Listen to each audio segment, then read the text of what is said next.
Shalom semua warga kerajaan. Pada minggu terakhir kita menutup tahun 2020. Saya ingatkan kita masih yaitu dalam satu tema tentang advancing. Karena itu saya mengulangi lagi ayat pokok kita. Seorang raja akan memerintah dalam kebenaran dan keadilan. Dan para pemimpin akan hidup di dalam keadilan itu. Sesuai dengan firman Tuhan. Saya percaya saudaraku, tidak ada lain raja itu cuma satu, yaitu Kristus, the Son of God, yang baru kita rayakan kelahirannya di bumi. Dan rencana Allah tidak pernah berubah. He want to dwell among his people, among men. Mau tinggal dalam manusia. Kita akan masuk nanti kedatangan Kristus dan kerajaan 1000 tahun. Tetapi saya masih ingatkan pada saudara, tahun depan Tuhan memberikan satu tema, yaitu the year of reproduction. Kita perlu sedikit koreksi. Kejadian 1 ayat 26 itu bukan beranak cucu, tetapi be fruitful and multiply. Berbuahlah dan berlipat gandalah. Kalau beranak cucu berarti Bapak Pendeta Frankie dan saya tidak melakukan firman Tuhan. Tetapi di sini to be reproductive, menghasilkan Frankie baru, Timotius yang DNA-nya sama. Seperti Rasul Paulus, dia bahkan tidak menikah. But he is very fruitful. Bahkan Kristus pun tidak menikah, bukan? Tetapi yang saya ingatkan adalah menjadi seseorang yang menjadi tempat perlindungan terhadap angin ribut, terhadap angin sakal. Kemudian seperti sungai, yaitu yang membasahi tanah-tanah kering, dan seperti batu karang. Ya, batu karang yang rock di tengah-tengah tempat yang padang belantara, padang pasir. Artinya untuk menjadi berkat, saudara harus berada di epicentrum daripada gempa, saudara harus berada di eye of the angin sakal itu, dan saudara harus berada di tanah kering dan juga ada di padang belantara. Mau jadi pemimpin semacam itu? Karena itulah ketika Tuhan memanggil saya untuk pergi ke Bali tahun 1989. Saya menyerahkan diri saya dan membiarkan sungai. Kita bukan sungai itu, Roh Kudus yang di dalam kita. Pergi ke tempat-tempat kering. Dan kita advancing, pergi ke Bali Utara. Banyak tantangan. Pergi ke yaitu pulau berikutnya. Saya dipanggil menjadi island hopper. Saya pergi ketika pergi ke Pulau Lombok. Saudara, kita ditentang dengan semua rekan-rekan kita. Dan saya masih ingat hari itu ketika pembimas Kristen waktu itu Pak Nyoman datang dengan wajah seperti ini. Saudara. Dia marah sekali karena dia dengar saya ngajarkan sesat dan mau bikin gereja palsu dan sebagainya. Dan hari itu saya ingat bagaimana tanda dan mujizat menyertai pengabaran Injil. Saya beritakan tentang Yesus. Dan di situ ada seorang ibu, ya, yang dalam keadaan lumpuh, ya. Dia sulit sekali, berjalan pun sulit.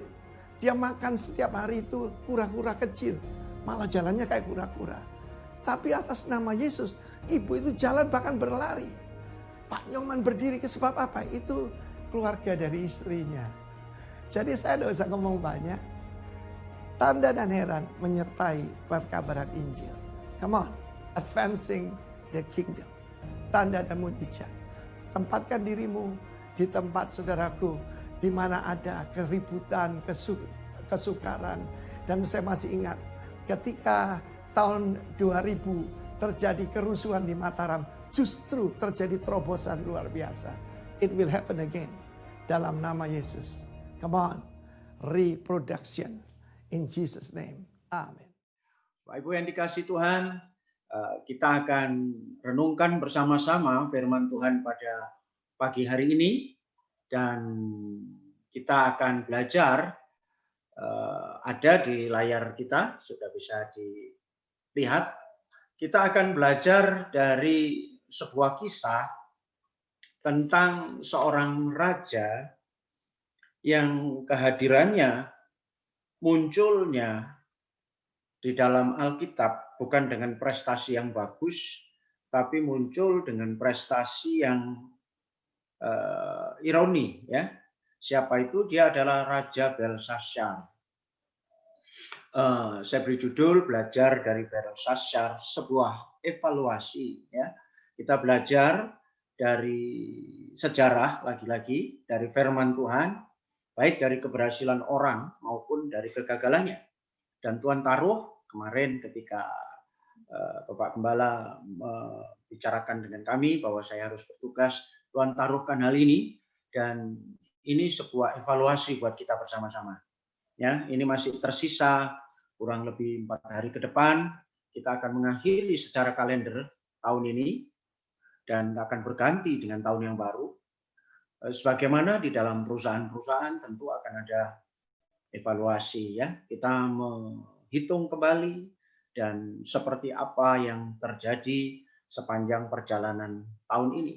Apakah kita lebih maju, tetap atau bahkan mundur begitu ya kalau di perusahaan. Perusahaan kami pun sudah 1 bulan ini kita mempersiapkan yang namanya tutup buku akhir tahun dan itu prosesnya sepanjang bulan Desember ini dan kita lihat dari semua sisi. Nanti dari hasil evaluasi itu akan menghasilkan kesimpulan-kesimpulan. Kurang lebih kalau di perusahaan itu begini ya. Kita bisa melihat kekuatan kita, strong kita di mana sepanjang tahun ini. Lalu kita bisa melihat weakness, kelemahan kita itu di mana. Ya. Lalu kita di sisi itu bisa melihat opportunity yang akan tersedia untuk next year, untuk tahun depan. Dan juga threat ya, tantangan-tantangan yang mesti harus dihadapi. Nah, itu metode SWOT di dalam perusahaan seperti itu. Dan itu terjadi betul-betul supaya kita bisa melakukan sebuah tindakan untuk memperbaiki apabila ada kekurangan. Nah, secara rohani tidak berlebihan kalau hal yang sama itu terjadi di dalam hidup kita. Gitu ya. Terjadi dalam hidup kita. Bahwa kemajuan kita, evaluasi diperlukan supaya kita bisa mengetahui hari ini kita ada di titik mana dalam perjalanan rohani kita. 30 menit ke depan ini saya akan mengajak Bapak Ibu sekalian untuk belajar dari sini dan kita bercermin seperti apa. Karena Alkitab sendiri penuh dengan sebetulnya semangat untuk setiap waktu mengadakan evaluasi, ya, mengadakan sebuah penilaian, menilai apakah berkembang atau tidak.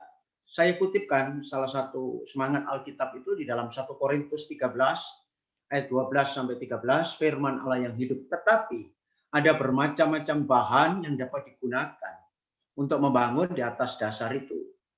Beberapa orang menggunakan emas, perak, dan permata.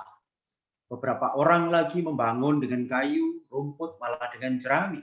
Perhatikan, pada hari penghakiman kelak akan tiba masanya. Kalimat ini saya berikan merah. Kristus memeriksa bahan-bahan yang telah digunakan. Lalu, pekerjaan setiap orang akan diuji dengan api. Sehingga semua orang akan melihat mutu pekerjaan itu. Dan apa sebenarnya, kalimat terakhir mantap sekali, yang telah dicapai. Jadi Alkitab pun mengajak kita setiap waktu kita punya kearifan untuk mengevaluasi diri. Korintus juga berkata demikian, ujilah diri saudara. Apakah saudara benar-benar orang Kristen? Saya kaget baca ayat ini. Apakah saudara, maksudnya itu begini, apakah pantas disebut Kristen? Kristen itu pengikut Kristus, the little Christ. Semula dikenal seperti itu. Ini menunjuk kepada terjadinya kekristenan di Antiokhia. Apakah saudara sudah lulus dalam ujian itu? Ingat, menjadi Kristen waktu itu ujiannya luar biasa berat. Ya, bertaruh nyawa. Apakah saudara makin lama makin merasakan kehadiran dan kuasa Kristus di dalam saudara? Ini perlu dievaluasi, saudara, diuji. Apakah saudara hanya berpura-pura saja menjadi orang Kristen? Padahal sebenarnya Allah sudah menolak saudara, dijauhkan kiranya itu dalam hidup kita. Alkitab itu semangatnya semangat evaluasi. Bahkan di perjanjian lama, sangat menggetarkan ketika Raja Daud berkata, selidikilah aku ya Allah, dan ketahuilah hatiku, ujilah pikiranku. Lalu tunjukkanlah segala sesuatu di dalam diriku yang membuat engkau sedih, dan tuntunlah aku di jalan hidup yang kekal. Artinya begini, tunjukkan mana yang sepanjang tahun ini aku sudah membuat engkau sedih, lalu pulihkan aku, tuntun aku di jalan yang kekal. Ini adalah sebuah kerinduan untuk mengevaluasi senantiasa di hadapan Tuhan. Saya akan pakai kembali kepada Belshazzar tadi. Itu tadi semangatnya, ya, evaluasi itu bukan hanya di ranah pekerjaan sekuler saja, tapi di ranah rohani kita perlu, ya, saudara. Kalau kita tidak sempat atau jalan begitu saja, tahu-tahu nanti kita akan kehilangan banyak hal. Fakta-fakta tentang Raja Belshazzar yang kita bicarakan itu, dia ini sebenarnya adalah cucu dari Nebukadnezar. Ya, cucu dari Nebukadnezar, anak dari anak Nebukadnezar yang bernama Nabonidus. Ya. Dan dia meninggal tahun 539 sebelum Masehi saat Babylon jatuh. Ya, Babylon jatuh saat kekuasaannya. Saya beri tanda petik karena sebenarnya Belshazzar ini tidak sepenuhnya jadi raja. Ya, dia ini salah satu raja yang paling ironi dalam dinasti Babylon karena dia sebetulnya itu hanya terima penyerahan saja dari Nabonidus karena Nabonidus ini mengambil jalan asketisme. Ya, jadi dia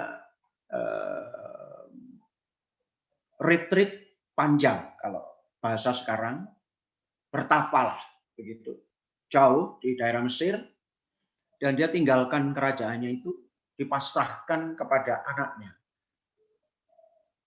yang bernama Belshazzar, sehingga dia tidak betul-betul jadi raja secara de facto, tapi dia masih pejabat, ya, tetapi boleh dalam sejarah silinder Nabonidus itu dikisahkan dia boleh melakukan segala hal seperti raja, tapi bukan raja sesungguhnya, tapi raja yang sementara sampai ayahnya nanti kembali pulang.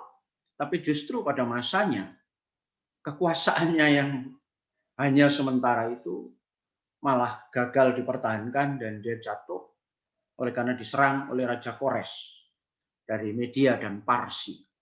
Nah, dia dalam Alkitab pun ditulis dia sebenarnya bukan orang yang kedua karena dia sebut dirinya orang ketiga, ya. Dia sebut dirinya itu orang yang tidak mewakili sepenuhnya sebagai raja. Apa yang terjadi sesungguhnya pada malam itu? Hari itu dia sedang mengadakan pesta besar. Alkitab tulis demikian, sebab itu ia menyuruh punggung tangan itu dan dituliskanlah tulisan ini. Saya langsung ketika ada pesta besar, tiba-tiba muncul tangan ilahi yang menulis di dinding, ya, dan kemudian tulisan itu seperti ini. Maka inilah tulisan yang tertulis di dinding. Mene, tekel, ufarsin. Dan inilah makna perkataan itu. Mene, masa pemerintahan Tuanku dihitung oleh Allah dan telah diakhiri. Tekel, Tuanku ditimbang dengan raja dan didapati terlalu ringan. Peres, kerajaan Tuanku dipecah dan diberikan kepada orang Media Parsi. Ini sejarah begitu tragis ketika Belshazzar yang dipasrai kerajaan itu ujungnya adalah sebuah kekalahan besar dari dinasti Babilonia yang dibangun dengan susah payah sejak zaman Nebukadnezar.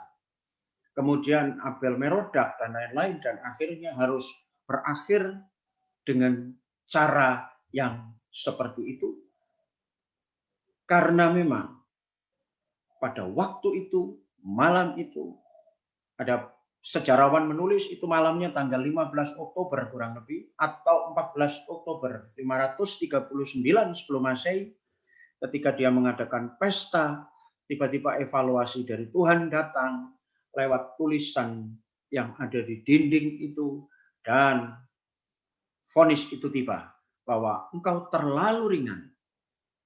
Tuhan ditimbang dengan raca dan didapati terlalu ringan. Evaluasi menunjukkan hasil yang negatif buat Belshazzar. Nah, sehingga kemudian vonis dari Tuhan itu muncul, dan sejarah mencatat tanggal 15 Oktober malam itu juga dia terbunuh oleh tentara Media Persia. Selesailah dinasti Babilonia. Nah, sekarang kita akan lihat hal ini dalam hubungannya dengan evaluasi akhir tahun yang mesti kita lakukan pada kerajaan. Ada 3 hal yang dievaluasi dalam diri Belshazzar yang ternyata tidak cukup bobotnya untuk dianggap sebagai sebuah prestasi yang bagus. Dan akhirnya dia harus gagal. Itu adalah hal yang sama yang mestinya harus kita waspadai, supaya pada sisi-sisi itu Tuhan taruh di hati saya untuk ibadah akhir minggu atau minggu ke-52 tahun ini, untuk kita pun melakukan hal yang sama. Jangan sampai apa yang dialami oleh Belshazzar itu kita alami. Apa itu yang pertama sekarang? Kesalahan pertama Belshazzar sehingga dianggap dia tidak memiliki bobot yang cukup untuk dikatakan sebagai benar atau sebagai telah layak, itu karena ini. Dia adalah terkenal sebagai raja yang hidup untuk diri sendiri. Daniel pasal 5 ayat 1 terjemahan baru mengindikasikan Raja Belshazzar mengadakan perjamuan yang besar untuk para pembesarnya. 1.000 orang jumlahnya, dan di hadapan 1.000 orang itu ia minum anggur, dan seterusnya, dan seterusnya. Ayat ini nampaknya sederhana, ditulis oleh Daniel hanya dengan kalimat seperti ini. Tetapi kalau kita belajar konteks behind-nya, kita akan tahu betapa orang ini memang sangat ringan timbangannya, evaluasinya, hasilnya buruk, dan termasuk orang yang tidak berbobot sama sekali. Apa itu? Dia adalah orang yang dijuluki sebagai orang yang hanya mementingkan dirinya sendiri. Pasal 5 ayat 1 ini konteksnya adalah hari itu sebenarnya, dan cukup lama sebelum pasal 5 ayat 1, itu Babilonia telah dirongrong secara rahasia oleh Raja Kores dari Media Parsi. Seorang penafsir Alkitab yang hebat namanya Wycliffe itu menafsirkannya dan menceritakan, termasuk beliau juga seorang sejarawan, malam itu bahkan saat dimulainya pesta itu, sebetulnya Raja Kores dan pasukannya sudah ada di pintu gerbang Babilonia. Sudah ada di pintu gerbang ibu kota Babilonia dan menggali parit yang begitu besar dan siap-siap untuk menyerbu dan merobohkan tembok dan kubu pertahanannya. Tapi sungguh pun demikian, sejarah tidak mencatat apakah intelijennya memberitahu atau tidak. Tapi yang jelas dia lebih memutuskan untuk mengadakan pesta besar-besaran yang dihadiri 1.000 orang. Dan ini menurut sejarah, ini pesta yang tidak lazim. Zaman itu di kawasan itu, selalu kalau terjadi pesta seperti ini, itu dipisah. Di harem sekalipun di tempat menaruh selir putri-putri dan sebagainya itu dipisahkan juga dengan para pangeran. Orang-orang yang diundang hadir pun itu ada pemisahan laki dan perempuan. Tetapi pada pesta Belshazzar kali ini sungguh gila, dan semua diundang, termasuk gundik, selir. Bahkan penulis sejarah mencurigai itu pestanya, maaf permisi kata, pesta seks besar-besaran dan juga mabuk bersama. Gitu. Jadi ini benar-benar memuaskan nafsu yang luar biasa, dan Belshazzar seolah-olah tidak mampu menahan dirinya untuk begitu ego begitu tinggi, walaupun situasi tidak memungkinkan, tetapi dia lakukan itu besar-besaran. Sebagai orang yang disuruh tugas oleh ayahnya, dia sungguh melakukan hal yang tidak terpuji. Warga kerajaan, akhirnya Belshazzar benar-benar dianggap sebagai orang yang tak bernilai. Karena dia memang tidak mampu mengontrol diri, menghilangkan egonya, dan hidup hanya untuk kesenangan diri sendiri. Warga kerajaan ini masih hangat, bukankah Natal itu keras bersuara tentang penyangkalan diri dan turunnya kita dari tahta hidup kita. Perhatikan Zakaria, perhatikan Elizabeth, para pelaku di Natal itu. Perhatikan Maria, Yusuf, gembala, orang Majus. Hampir semua itu adalah pribadi-pribadi yang rela kehilangan tahta dirinya, turun, kehilangan little heaven-nya, untuk kemudian demi mentaati Allah. Kristus sendiri turun dari Allah yang tidak terbatas. Menjadi manusia itu berarti beliau membatasi dirinya. Sekarang bisa dibatasi oleh ruang dan waktu di bumi ini. Meninggalkan tahta dirinya, ego dirinya, untuk diberikan tempat kepada Allah. Warga kerajaan yang dikasihi Tuhan, bagaimana dengan kita sepanjang tahun 2000 ini? Apakah Kristus makin bertambah-tambah, ataukah kita yang makin bertambah-tambah? Apakah Kristus makin bertahta dalam hidup kita dan kita semakin kecil di hadapannya? Kemarin puji Tuhan masih ada kesempatan di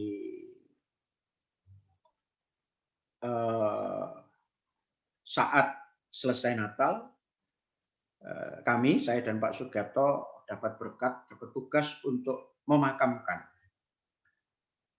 salah satu jemaat kita yang sudah wafat pada tanggal 27 April tahun ini. Loh, wafatnya 27 April kok baru makam kemarin? Ya, kami kemarin memakamkan abu dari saudara kita Vivi Imawati atau Ibu Gondo. Saya dan Pak Sugiarto melayani, memakamkan di Batu, dan kita melihat ya abunya sudah jadi abu dan kemudian dimakamkan. Dan di jalan itu kami sempat bercakap-cakap dan saya sampaikan begini, tahun 2000 ini tidak peduli apakah Tuhan mengizinkan kita melewati tahun 2020 ini seperti lewat jalan tol, mulus-mulus saja, atau ada pula yang lewat jalan makadam, tapi ada pula yang off-road nggak habis-habisnya sepanjang tahun. Apapun itu,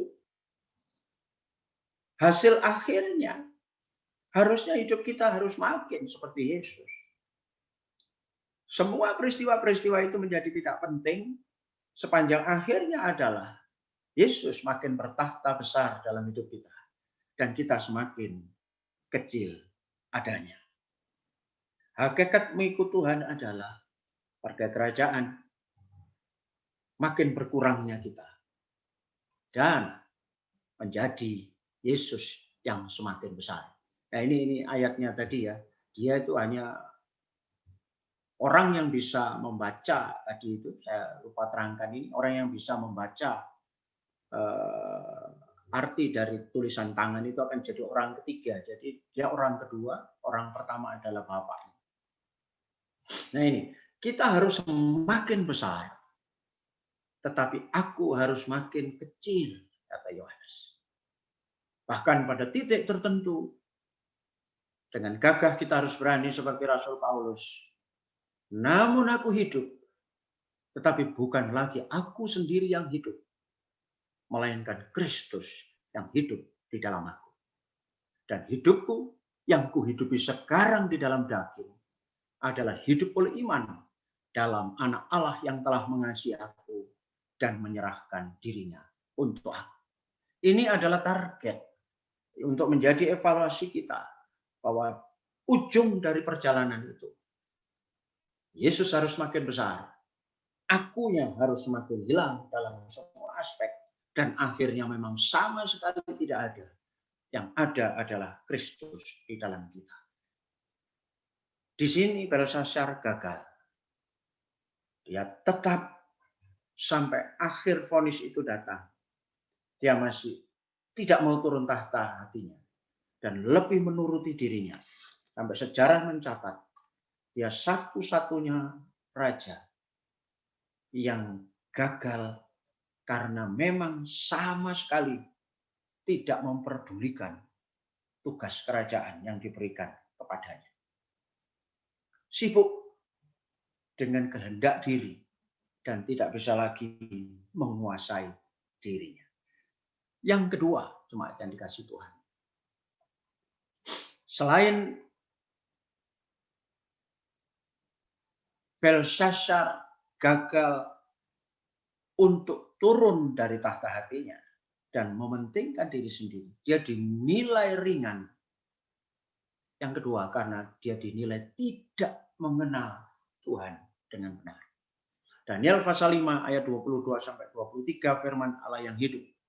Wahai Baginda Belshazzar yang menggantikan dia, Baginda tahu akan semua ini, namun Baginda tidak rendah hati. Karena Baginda telah melawan Tuhan yang berkuasa di surga dan membawa ke sini cawan-cawan ini dari bait Allah. Warga kerajaan, dalam pesta itu, Belshazzar itu dengan congkaknya, dengan beraninya dan tidak ada rasa hormat, dia mengeluarkan barang-barang yang rampasan bait Allah. Kita tahu, ya, Israel, bait Allah itu dihancurkan dan kemudian barang-barangnya diusung semua ke Babel dan di sana disimpan. Tapi ada semacam kesepakatan tidak tertulis pada masa itu, ketika terjadi penaklukan, barang-barang yang disakralkan itu tetap akan dihormati, tidak akan dibuat sewenang-wenang gitu, tapi dikuasai oleh pihak lawan. Nah, tapi Belshazzar ini di dalam kepongahannya malam itu, dia minta seluruh cawan-cawan dari bait Allah dikeluarkan, dipakai untuk mabuk-mabukan. Baginda dengan para pejabat tinggi Baginda serta istri dan bunduk, bayangkan ini mabuk bareng. Mereka telah minum air anggur dari cawan-cawan ini sambil memuji dewa-dewa dari perak, emas, tembaga, besi, kayu, batu. Dewa-dewa yang tidak dapat melihat atau mendengar dan yang tidak dapat mengetahui apa-apa sama sekali. Tetapi Baginda tidak memuji Allah yang sudah mengaruniakan kepada Baginda nafas hidup dan berkuasa atas jalan hidup Baginda. Nah, kesalahan kedua dari Belshazzar yang perlu dievaluasi, selain pertama dia mementingkan diri sendiri, dikuasai ego, ya. Yang kedua, dia adalah orang yang tidak menghormati Allah. Nah, tidak mengenal Tuhan dengan benar itu berakibat apa? Berakibat dia tidak bisa menghormati Yahweh. Belshazzar sangat tidak hormat kepada Allah Israel. Walaupun seharusnya dia ngerti hal itu, tidak boleh dilakukan. Tapi karena dia tidak mengenal Allah dengan benar, ya dia labrak saja. Ya, karena dia tidak mengenal Allah dengan benar, dia labrak saja itu larangan itu. Nah, ingat, penghormatan itu bersumber dari pengenalan yang benar akan Allah. Kalau kita mengenal Allah dengan benar, kita akan mampu menghormati dia dengan takzim, dengan keagungan, dengan takut akan Dia. Oleh karena itu, di evaluasi kedua ini, mari di tahun ini, milikilah pengenalan yang lebih akan Tuhan. Lebih hebat daripada tahun kemarin. Apakah sampai Desember ini, pengenalan kita akan Allah sudah lebih baik dari saat Januari tahun 2020? Bapak Ibu bisa menjawab, warga kerajaan bisa menjawab sendiri-sendiri. Tetapi yang jelas untuk memiliki pengenalan akan Allah sehingga ada rasa hormat itu memang tidak mudah. Itu harus dibayar. Harus ada investasi waktu. Harus ada investasi kesungguhan hati untuk membangun intimasi. Harus mau belajar firman Tuhan dengan sungguh-sungguh. Kita tidak cukup hanya mengenal atau berjumpa saja dengan kuasa dan cintanya. Ingat pelajaran ini. Kekristenan kebanyakan cukup puas kalau kita ketemu dengan love and power-nya saja. Orang-orang Kristen terlalu lama hanya ingin berjumpa saja dengan kuasa Tuhan. Itu bicara apa? Itu tetap bicara sebenarnya masih poin satu tadi. Ego itu. Egoisme sebenarnya. Karena orang yang hanya ingin power encounter saja dengan Tuhan, itu sebetulnya hanya sedang membutuhkan pertolongan Tuhan. Belum tentu membutuhkan Tuhan. Ingat saudara, power encounter dan love encounter itu tidak menunjukkan kualitas rohani sebenarnya. Kenapa? Dua-duanya itu anugerah. Gitu. Itu anugerah. Tapi seseorang mesti harus mampu untuk mengenal Tuhan itu harus berjumpa dengan truth encounter. Harus berjumpa dengan kebenarannya. Sudahkah tahun 2020 ini kita telah naik ke level hidup kita tidak hanya cukup berputar-putar di kasih dan kuasa Tuhan, tapi kita masuk dalam kebenaran yang betul-betul membuat kita kenal akan Tuhan dan menyenangkan Tuhan. Karena hanya orang yang mengenal Tuhan saja yang menyenangkan Tuhan. Yeremia mengatakan beginilah firman Tuhan. Janganlah orang bijaksana bermegah karena kebijaksanaannya. Janganlah orang kuat bermegah karena kekuatannya. Janganlah orang kaya bermegah karena kekayaannya. Tapi siapa yang mau bermegah, baiklah bermegah karena yang berikut titik 2. Bahwa ia memahami dan mengenal aku. Amin. Bahwa akulah Tuhan yang menunjukkan kasih setia, keadilan, dan kebenaran di bumi. Sungguh semuanya itu kusukai. Demikianlah firman Tuhan. Jemaat, warga kerajaan yang dikasih Tuhan. Evaluasi kedua. Apakah sampai minggu ke-52 ini pengenalan kita akan Allah sudah lebih baik dari saat kita memasuki tahun 2020 ini? Saya takut jangan-jangan kita hanya berputar-putar, apalagi kita diizinkan masuk ke Corona Academy ini, akhirnya kita sibuk hanya dengan urusan love and power encounter with God. Hanya sibuk mencari kasih dan kuasa Tuhan saja.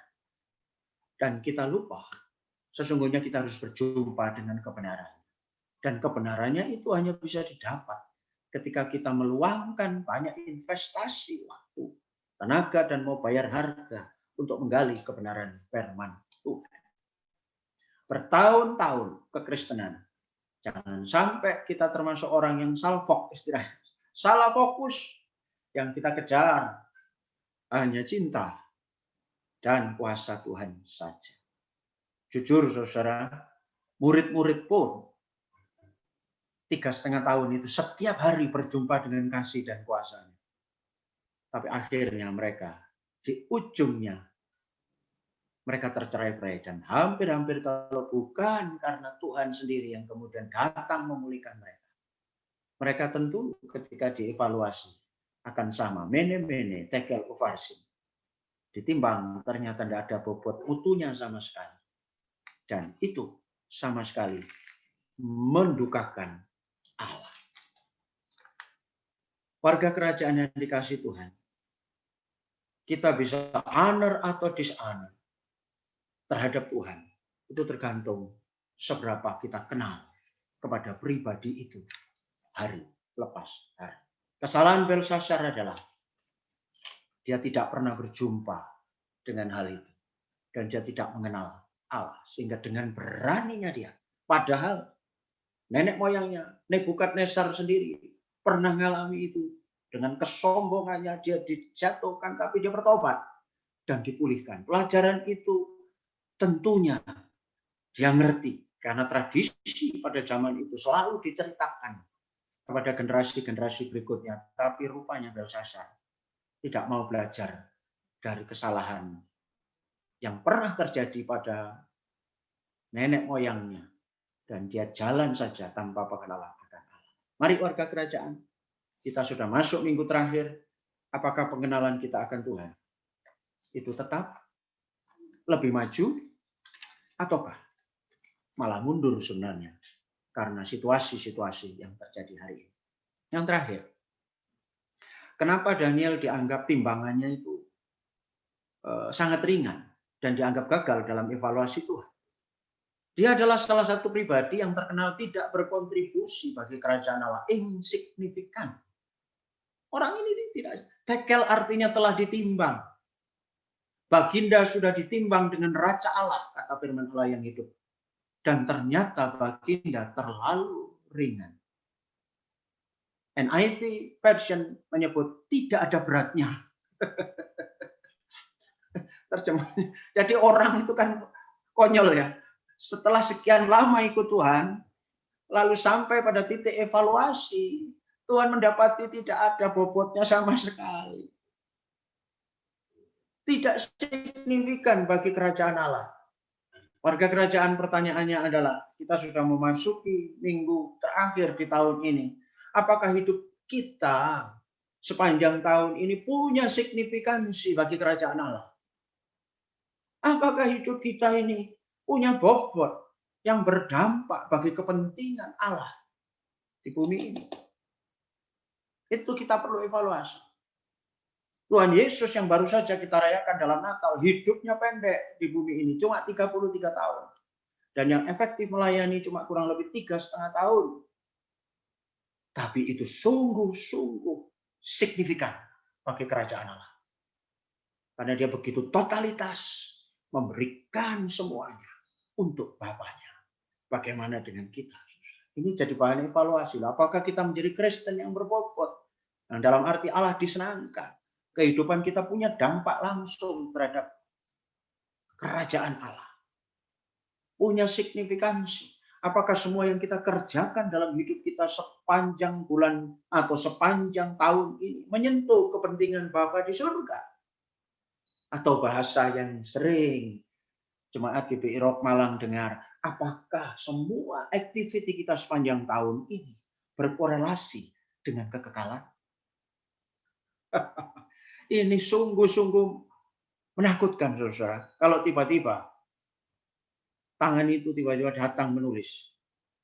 Dan timbangannya ternyata sama sekali tidak menunjukkan sebuah bobot yang diharapkan oleh Kristus. Apakah semua yang sudah kita kerjakan hari-hari ini, urusannya itu hanya urusan kita dan bumi ini? Ataukah itu berkorelasi langsung dengan surga? Ingat loh saudara, sepanjang tahun ini saya yakin, saya pun juga dalam renungan, tadi malam pun, dan kemarin begitu tahu itu saya langsung merenungkan, Tuhan, apakah hidup saya signifikan buat kerajaan-Mu hari-hari ini? Padahal Tuhan itu ngomong begini, kalau enggak malu. Kenapa? Karena tiap hari bukankah kita terus sering dalam doa-doa, dalam permohonan kita itu kita minta. Seolah-olah kita menarik Allah untuk terlibat dalam hidup kita. Bahkan Tuhan bila perlu ambil alih hidupku. Kita minta tolong terhadap Tuhan. Pertanyaannya begini. Padahal Tuhan tidak terlibat sama sekali dalam tujuan-tujuan itu. Kan lucu ya, dosa. Apa kepentingannya surga terhadap urusan-urusan kita? Kok kita minta beliau terus terlibat dalam hidup kita? Padahal tidak ada signifikansinya dengan surga. Saudara, ini harus jadi bahan evaluasi. Entah itu di marketplace, entah di pelayanan, Ya apapun, bekerja pun kadang-kadang di marketplace, itu bisa tidak ada korelasinya dengan surga. Karena kalau itu hanya bertujuan untuk kenikmatan hidup kita, supaya karir kita makin besar, kita makin kaya, kita makin nyaman di bumi ini, dan kita bisa menikmati hidup di dunia ini, bahkan pesta pora seperti Belshazzar, itu tidak signifikan bagi kerajaan Allah. Kalau kita seorang pelayan Tuhan, kita melayani, bahkan tidak ada jadwal yang kosong sepanjang minggu, sepanjang bulan, sepanjang tahun. Tapi kalau tujuannya adalah supaya aku makin besar dan Yesus makin kecil, itu tidak signifikan untuk kerajaan Allah. Dan kalau kita semua kejar itu dan semuanya hanya berhenti di kefanaan, itu tidak ada nilai dalam kekekalan, itu tidak signifikan. Jangan kita tercatat dalam sejarah seperti Belshazzar, yang muncul di Alkitab bukan muncul dalam konotasi yang baik, tapi muncul karena dipakai sebagai contoh kegagalan. Nah, hari ini masih ada waktu, saudara. Kalau firman itu datang pada kita, saya mengajak kita semua, ayo kita mengevaluasi diri. Lebih baik kita dievaluasi oleh Allah hari ini, dan kita terbuka dengan hati kita sebelum saat-saat itu tiba. Apakah saya hari ini, saya ulang mulai dari poin 1, sudah makin hari makin berkurang. Ego kita makin hilang dan sebagai gantinya Yesus yang makin bertahta. Sampai akhirnya dengan gagah seperti Rasul Paulus kita berkata, kalau aku hidup, hidupku bukannya aku lagi. Hidupku bukannya aku lagi, tapi Kristus dalamku. Nah, sudah. Dan itu butuh effort, butuh upaya dan pertolongan Roh Kudus dan firman dan keseriusan. Untuk please Tuhan ambil alih semua. Dan kita tidak punya lagi. Sebetulnya tahta di situ itu milik Tuhan. Dan yang kedua, apakah kita benar-benar sudah betul-betul hidup kita ini mengenal Dia dengan benar sehingga kita mampu menghormati Dia. Dan itu tidak bisa sambil lalu. Justru untuk mengenal Tuhan itu pekerjaan utama kita. Kalau ini disebut pekerjaan ya, pekerjaan atau panggilan utama kita di bumi itu untuk itu. Entah kita diberi waktu sampai kapan. Dan yang ketiga, apakah hidup kita sudah signifikan buat kerajaan Allah? Buat Tuhan, buat kekekalan. Yang kesana ujungnya nanti, semua kita harus mempertanggungjawabkan. 2 Timotius 2 ayat 15, firman Allah yang hidup, bekerjalah dengan keras. Sehingga nanti akhir, ya dalam evaluasi itu maksudnya Allah dapat berkata kepadamu, dalam tanda petik quote and quote, pekerjaanmu baik. Jadilah pekerja yang baik, yang tidak usah merasa malu apabila Allah memeriksa pekerjaanmu. Amin. Wow. Saya rindu semua jemaat GPI Malang. Kita tidak akan malu apabila Allah memeriksa pekerjaan kita. Ketahuilah apa yang dikatakan dimaksudkan oleh firman Allah.